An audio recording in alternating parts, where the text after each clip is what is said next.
ৰহা সমষ্টিৰ অন্তৰ্গত শালমৰা ধৰ্মুক পঞ্চায়তৰ চিউগুৰি এগৰাকী বোৱাৰী ইমৰানা খাতুন আনুমানিক বয়স 25 বছৰ 3 দিন ধৰি নিৰুদ্দেশ হৈ আছে। নগাঁও জিলাৰ ৰহা সমষ্টিৰ অন্তৰ্গত শালমৰা ধৰ্মুক পঞ্চায়তৰ চিউগুৰি গাঁৱৰ নিবাসী মহিদুল ইছলামৰ পত্নী ইমৰানা খাতুন যোৱা 8 জানুৱাৰীত ৰাতিপুৱা ডাক্তৰৰ ওচৰলৈ যাওঁ বুলি ওলাই গৈছিল।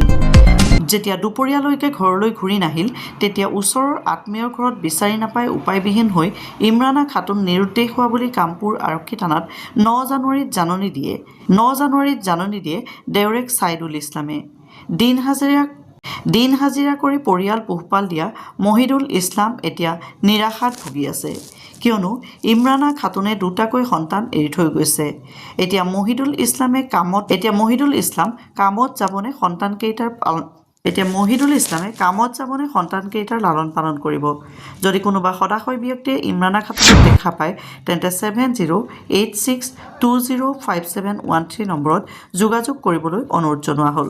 নমস্কাৰ, মোৰ নাম ছাইদুল ইছলাম, নগাঁও ডিষ্ট্ৰিক্টৰ ৰহা সমষ্টিৰ অন্তৰ্গত শালমৰা ধৰ্মুক পঞ্চায়তৰ চিগুৰি গাঁৱৰ পৰা মই কৈছোঁ।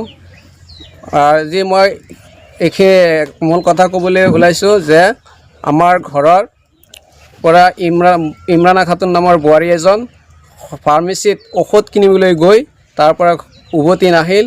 আমাৰ ডাঙৰ দাদাই কামত গৈছিলে, কামৰ পৰা আহি তাৰপিছত তাক বিচাৰি নোপোৱাত আমি কামপুৰ থানাত এখন এজাহাৰ দাখিল কৰিছোঁ আৰু আজি মিডিয়াৰ যোগেদি সকলো ৰাইজক আহ্বান জনাইছোঁ যাতে আমাৰ বোৱাৰীজনীক যদি কোনোবাই দেখা পায় তেন্তে তেওঁলোকে আমি এটা নাম্বাৰ দিম, এই নাম্বাৰত যোগাযোগ কৰি আমাক সেই মানুহজনীক আমাৰ হাতত যেন গতাই দিয়ে তাৰে কামনা কৰি। এইটো হয়। আপোনাৰ বৌৰ নাম কি আছিলে? বৌৰ নাম আছিলে ইমৰানা খাতুন। আৰু আপোনাৰ দাদাৰ নাম কি আছিলে? দাদাৰ নাম আছিলে মহিদুল ইছলাম। তেওঁ মানে দিন হাজিৰা কৰি চলি থাকে, মানে মিস্ত্ৰী কাম কৰে, সি ডালাই কাম কৰে। সেইটো হয়। আপোনালোকৰ বৌৰ নাম ইমৰানা খাতুন। ৰাতিপুৱা ক'লে যাম বুলি ওলাই গৈছিল ঘৰৰ পৰা? ৰাতিপুৱা ফাৰ্মেচিত গা বেয়া বুলি ওলাই গৈছিলে, ফাৰ্মেচিত যাব বুলি কৈছিলে। তাকে ওলাই গৈছিলে, ৰাতিপুৱা ওলাই গৈছিলে 8 তাৰিখে। তাকে আপোনালোকে খবৰ কেতিয়া পাইছে তেওঁ যে অহা নাই?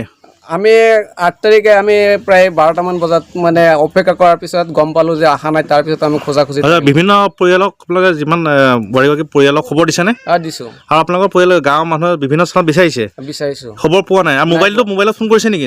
ফোন মাৰিছোঁ 8 তাৰিখে দিনটোত মানে মোবাইলটো বিজি দেখাইছে। তেতিয়া সন্ধিয়া 5টাৰ পিছত মোবাইলটো চুইচ অফ হৈ আছে আৰু এতিয়ালৈকে চুইচ অফ। আজি 10 তাৰিখলৈকে মোবাইলটো চুইচ অফ হৈ আছে। সেইটো হয়। আৰু বোৱাৰীগৰাকী ল'ৰা দুটা আছে নহয়? তাৰ 2টা ল'ৰা আছে আৰু ল'ৰা 2টা শিশু, আৰু ল'ৰা 2টাক এতিয়া তাৰমানে তাৰ দিদা যে আছে, তাৰ দিদাই পোহপালন দি আছে, আইতাকে পোহপাল দি আছে।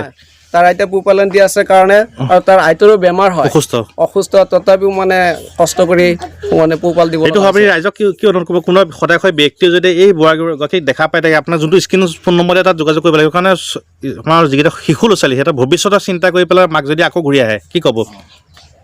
এতিয়া চাওক, যদি এই 2টা ল'ৰাৰ ভৱিষ্যতৰ কথা চিন্তা কৰি যদি সি আহে, এতিয়া চাওক মানুহৰ মুখ দেখিলে মানুহৰ মায়া হয়।